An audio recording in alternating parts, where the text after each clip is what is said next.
तो आइए सुनते हैं कालजयी साहित्यकार मुंशी प्रेमचंद के उपन्यास रंगभूमि का भाग 8।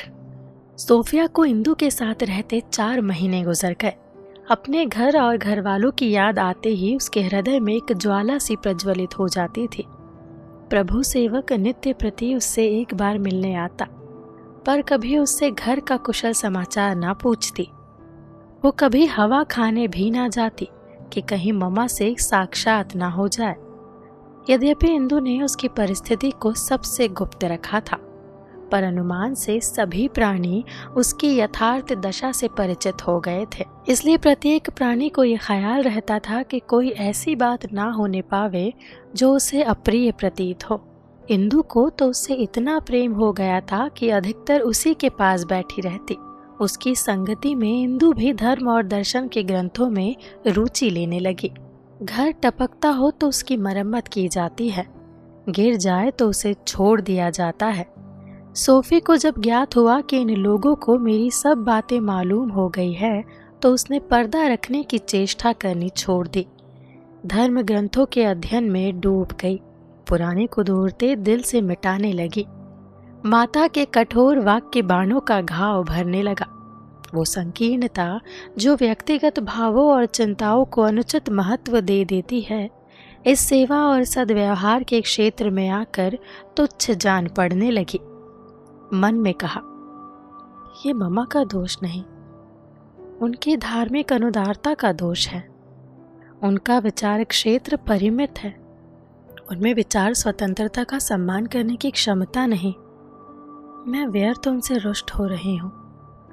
यही एक कांटा था जो उसके अंतःस्थल में सदैव खटकता रहता था। जब वो निकल गया तो चित्त शांत हो गया। उसका जीवन धर्म ग्रंथों के अवलोकन और धर्म सिद्धांतों के मनन तथा चिंतन में व्यतीत होने लगा। अनुराग अंतर्वेदना की सबसे उत्तम औषधि है, किंतु इस मनन और अवलोकन से उसका चित्त शांत होता हो, ये बात ना थी। नाना प्रकार की शंकाएं नित्य उपस्थित होती रहती थी। जीवन का उद्देश्य क्या है? प्रत्येक धर्म में इसके विविध उत्तर मिलते थे, पर एक भी ऐसा नहीं मिला जो मन में बैठ जाए। ये विभूतियां क्या है? क्या केवल भक्तों की कपोल कल्पनाएं हैं? सबसे जटिल समस्या ये थी कि उपासना का उद्देश्य क्या है? ईश्वर क्यों मनुष्यों से अपनी उपासना करने का अनुरोध करता है? इससे उसका क्या अभिप्राय है? क्या वो अपनी ही सृष्टि से अपनी स्तुति सुनकर प्रसन्न होता है? वो इन प्रश्नों की मीमांसा में इतनी तल्लीन रहती कि कई कई दिन कमरे के बाहर ना निकलती। खाने पीने की सुधि ना रहती। यहाँ तक कि कभी कभी इंदु का आना भी उसे बुरा मालूम होता। एक दिन प्रातःकाल वो कोई धर्म ग्रंथ पढ़ रही थी कि इंदु आकर बैठ गई। उसका मुख उदास था।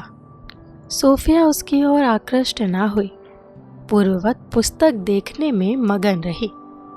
इंदु बोली, सोफी, अब यहाँ 2-4 दिन की और मेहमान हो, मुझे भूल तो ना जाओगी ना? सोफी ने बिना सिर उठाए ही कहा, हाँ।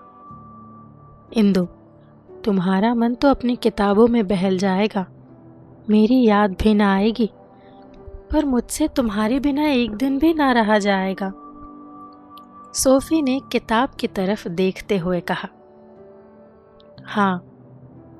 इंदु, फिर न जाने कब भेंट हो, सारे दिन अकेले पड़े पड़े बिसुरा करूंगी।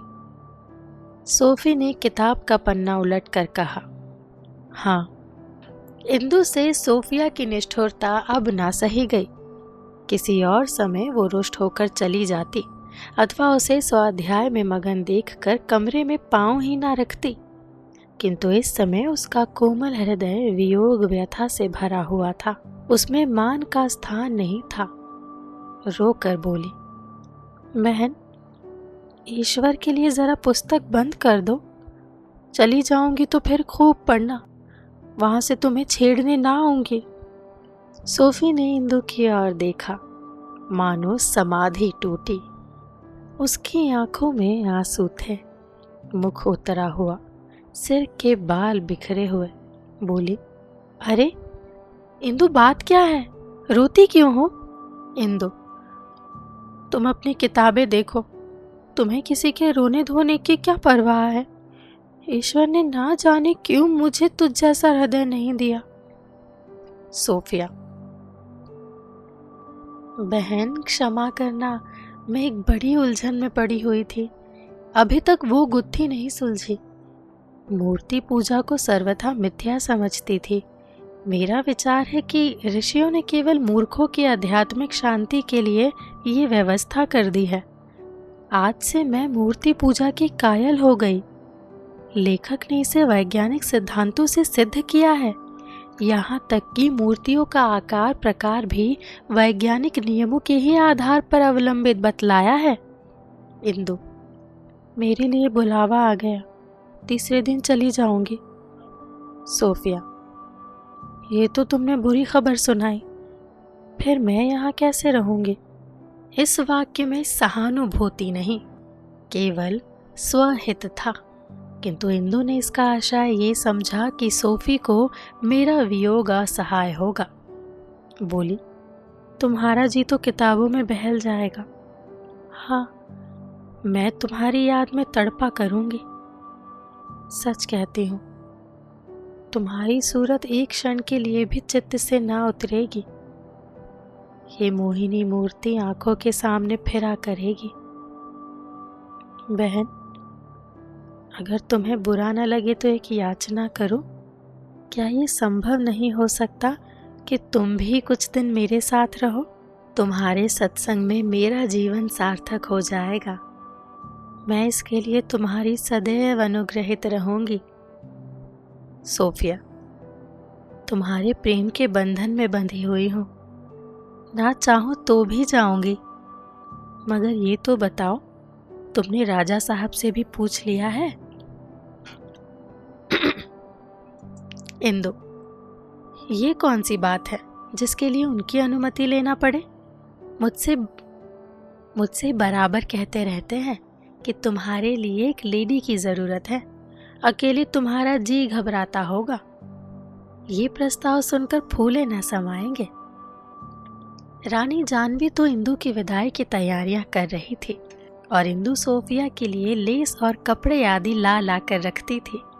भांति भांति के कपड़ों से कई संदूक भर दिए। वो ऐसे ठाठ से ले जाना चाहती थी कि घर की बंदियां उनका उचित आदर करे। प्रभु सेवक को सोफी का इंदु के साथ जाना अच्छा ना लगता था। उसे अब भी आशा थी कि ममा का क्रोध शांत हो जाएगा और वो सोफी को गले लगाएगी। सोफी के जाने से वैमनस्य का बढ़ जाना निश्चित था। उसने सोफी को समझाया, किंतु वह इंदु का निमंत्रण अस्वीकार ना करना चाहती थी। उसने प्रण कर लिया था कि अब घर ना जाऊंगी। तीसरे दिन राजा महेंद्र कुमार इंदु को विदा कराने आए तो इंदु ने और बातों के साथ सोफी को साथ ले चलने का जिक्र छेड़ दिया। बोली, मेरा जी वहां अकेले घबराया करता है। मिस सोफिया के रहने से मेरा जी बहल जाएगा। महेंद्र, क्या मिस सेवक अभी तक वहीं है? इंदु, बात यह है कि उनके धार्मिक विचार स्वतंत्र है और उनके घरवाले उनके विचारों की स्वतंत्रता सहन नहीं कर सकते। इसी कारण वो अपने घर नहीं जाना चाहती। महेंद्र, लेकिन ये तो सोचो, उनके मेरे घर में रहने से मेरी कितनी बदनामी होगी। मिस्टर सेवक को ये बात बुरी लगेगी और वो नितांत अनुचित है कि मैं उनकी लड़की को उनकी मर्जी के बगैर अपने घर में रखूं। सरासर बदनामी होगी। इंदु, मुझे तो इसमें बदनामी की कोई बात नजर नहीं आती। क्या सहेली अपनी सहेली के यहाँ मेहमान नहीं होती? सोफी का स्वभाव भी तो ऐसा नहीं है कि वो इधर उधर घूमने लगेगी। महेंद्र, वो देवी सही, लेकिन ऐसे कितने ही कारण हैं कि मैं उनका तुम्हारे साथ जाना उचित नहीं समझता हूँ। तुम में ये बड़ा दोष है कि कोई काम करने से पहले उसके औचित्य का विचार नहीं करती। क्या तुम्हारे विचार में कुल मर्यादा की अवहेलना करना कोई बुराई नहीं? उनके घर वाले यही तो चाहते हैं कि वो प्रकट रूप से अपने धर्म के नियमों का पालन करें। अगर वो इतना भी नहीं कर सकती तो मैं यही कहूँगा कि उनका विचार स्वतंत्र औचित्य की सीमा से बहुत आगे बढ़ गया है। इंदु: किंतु मैं तो उनसे वादा कर चुकी हूँ। कई दिन से मैं इन्हीं तैयारियों में व्यस्त हूँ।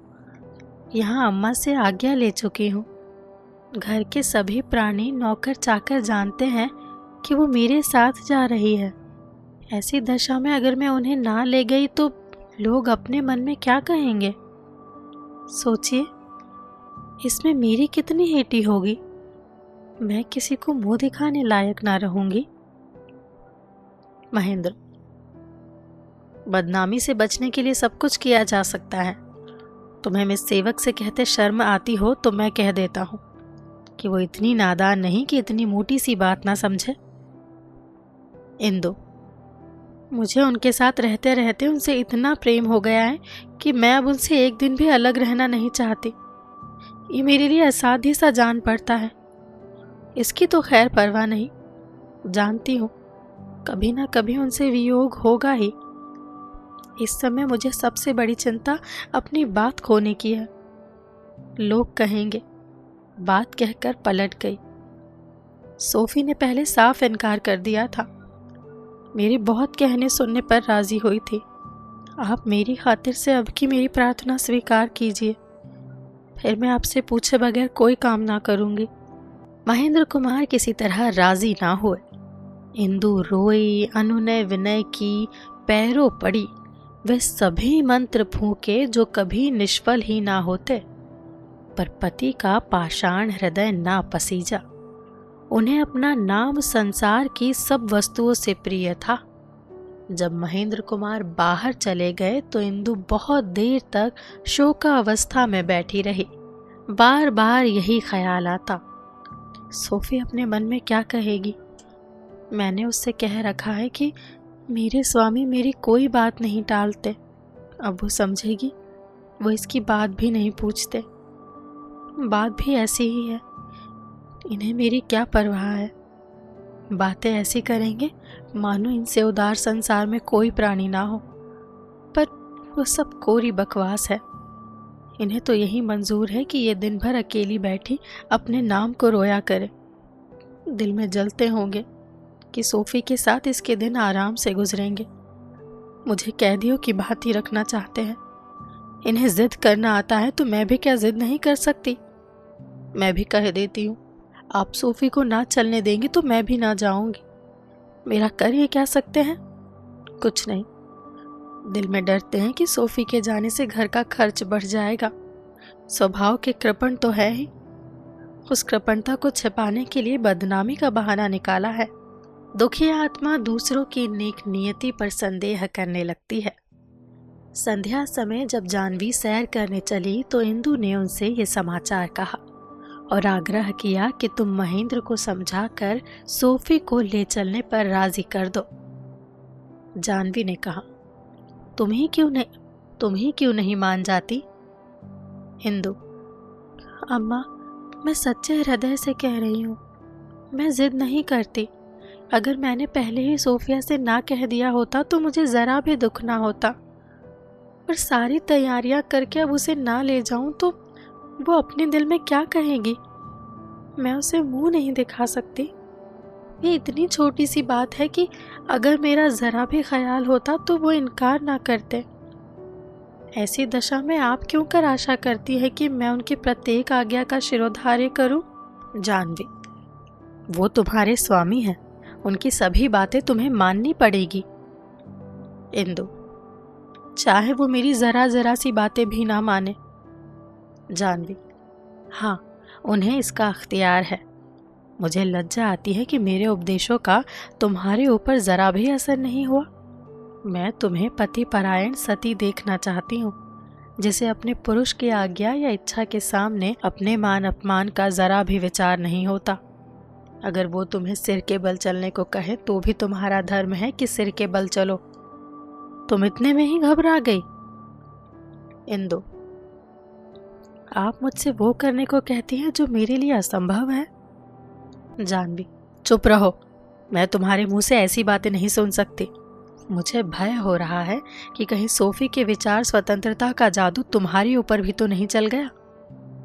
इंदु ने इसका कुछ उत्तर ना दिया। भय होता था कि मेरे मुंह से कोई ऐसा शब्द ना निकल पड़े जिससे अम्मा के मन में ये संदेह और भी जम जाए तो बेचारी सोफी का यहाँ रहना भी कठिन हो जाए। वो रास्ते भर मौन धारण किए बैठी रही। जब गाड़ी फिर मकान पर पहुंची और वो उतरकर अपने कमरे की ओर चली तो जानवी ने कहा, बेटी, मैं तुमसे हाथ जोड़कर कहती हूँ, महेंद्र से इस विषय में अब एक शब्द भी ना कहना, नहीं तो मुझे बहुत दुख होगा। इंदु ने माता को मर्माहत भाव से देखा और अपने कमरे में चली गई। सौभाग्य से महेंद्र कुमार भोजन करके सीधे बाहर चले गए, नहीं तो इंदु के लिए अपने उद्गारों को रोकना अत्यंत कठिन हो जाता। उसके मन में रह रहकर इच्छा होती थी कि चलकर सोफिया से क्षमा मांगो, साफ साफ कह दूं, बहन, मेरा कुछ वश नहीं है, मैं कहने को रानी हूं। वास्तव में मुझे उतनी स्वाधीनता भी नहीं जितने मेरे घर की महरियों को। लेकिन ये सोचकर रह जाती थी कि पति निंदा मेरी धर्म मर्यादा के प्रतिकूल है। सोफी की निगाहों से गिर जाऊंगी, वो समझेगी इसमें जरा भी आत्माभिमान नहीं है। 9 बजे विनय सिंह उससे मिलने आए। वो मानसिक अशांति की दशा में बैठी हुई अपने संदूकों में से सोफी के लिए खरीदे हुए कपड़े निकाल रही थी और सोच रही थी कि इन्हें उसके पास कैसे भेजूं। खुद जाने का साहस ना होता था। विनय सिंह को देखकर बोली, क्यों विनय, अगर तुम्हारी स्त्री अपनी किसी सहेली को कुछ दिनों के लिए अपने साथ रखना चाहे तो तुम उसे मना कर दोगे या खुश होगे? विनय, मेरे सामने ये समस्या कभी आएगी ही नहीं, इसलिए कल्पना करके अपने मस्तिष्क को कष्ट नहीं देना चाहता। इंदु, ये समस्या तो पहले ही उपस्थित हो चुकी है। विनय, बहन, मुझे तुम्हारी बातों से डर लग रहा है। इंदु, इसलिए कि तुम अपने को धोखा दे रहे हो, लेकिन वास्तव में तुम उससे बहुत गहरे पानी में हो जितना तुम समझते हो। क्या तुम समझते हो कि तुम्हारा कई दिनों तक घर में ना आना, नित्य सेवा समिति के कामों में व्यस्त रहना, मिस सोफिया की ओर आंख उठाकर ना देखना, उसके साए से भागना उस अंतर्द्वंद को छिपा सकता है जो तुम्हारे हृदय तल में विकराल रूप से छिड़ा हुआ है? लेकिन याद रखना, इस द्वंद की एक झंकार भी ना सुनाई दे, नहीं तो अनर्थ हो जाएगा। सोफिया तुम्हारा इतना सम्मान करती है जितना कोई सती अपने पुरुष का भी ना करती होगी। वो तुम्हारी भक्ति करती है। तुम्हारे संयम, त्याग और सेवा ने उसे मोहित कर लिया है। लेकिन अगर मुझे धोखा नहीं हुआ है तो उसकी भक्ति में प्रणय का लेश भी नहीं।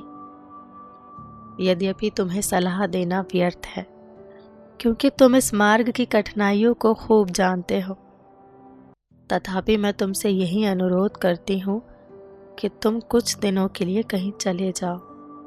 तब तक कदाचित सोफी भी अपने लिए कोई ना कोई रास्ता ढूंढ निकालेगी। संभव है इस समय सचेत हो जाने से 2 जीवनों का सर्वनाश होने से बच जाए। बहन, जब सब कुछ जानती ही हो तो तुमसे क्या छिपाऊं? अब मैं सचेत नहीं हो सकता। इन 4-5 महीनों में मैंने जो मानसिक ताप सहन किया है उसे मेरा हृदय ही जानता है। मेरी बुद्धि भ्रष्ट हो गई है। मैं आंखें खोकर गड्ढे में गिर रहा हूँ, जानबूझकर विष का प्याला पी रहा हूँ। कोई बाधा, कोई कठिनाई, कोई शंका अब मुझे सर्वनाश से नहीं बचा सकती। हाँ, इसका मैं तुम्हें विश्वास दिलाता हूँ कि इस आँख की एक चिंगारी या एक लपट भी सोफी तक ना पहुँचेगी। मेरा सारा शरीर भस्म हो जाए, हड्डियाँ तक राख हो जाए, पर सोफी को उस ज्वाला की झलक तक ना दिखाई देगी। मैंने भी यही निश्चय किया है कि जितनी जल्दी हो सके मैं यहाँ से चला जाऊं। अपनी रक्षा के लिए नहीं, सोफी की रक्षा के लिए। इससे तो कहीं अच्छा था कि सोफी ने मुझे उसी आग में जल जाने दिया होता, मेरा पर्दा ढका रह जाता। अगर अम्मा को ये बात मालूम हो गई तो उनकी क्या दशा होगी, इसकी कल्पना ही से मेरे रोए खड़े हो जाते हैं।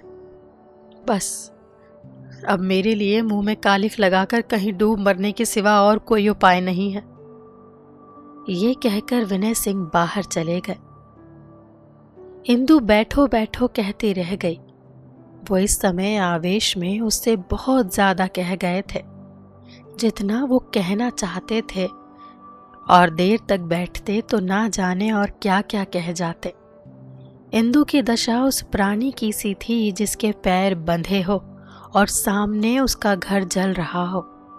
वो देख रही थी ये आग सारे घर को जला देगी।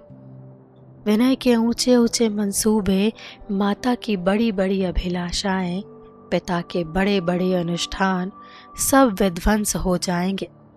वो इन्हीं शोकमय विचारों में पड़ी सारी रात करवटें बदलती रही। प्रातःकाल उठी तो द्वार पर उसके लिए पालकी तैयार खड़ी थी। वो माता के गले से लिपट कर रोई, पिता के चरणों को आंसुओं से धोया और घर से चली। रास्ते में सोफी का कमरा पड़ता था। इंदु ने उस कमरे की ओर ताका भी नहीं। सोफी उठकर द्वार पर आई और आंखों में आंसू भरे हुए उससे हाथ मिलाया। इंदु ने जल्दी से हाथ छुड़ा लिया और आगे बढ़ गई।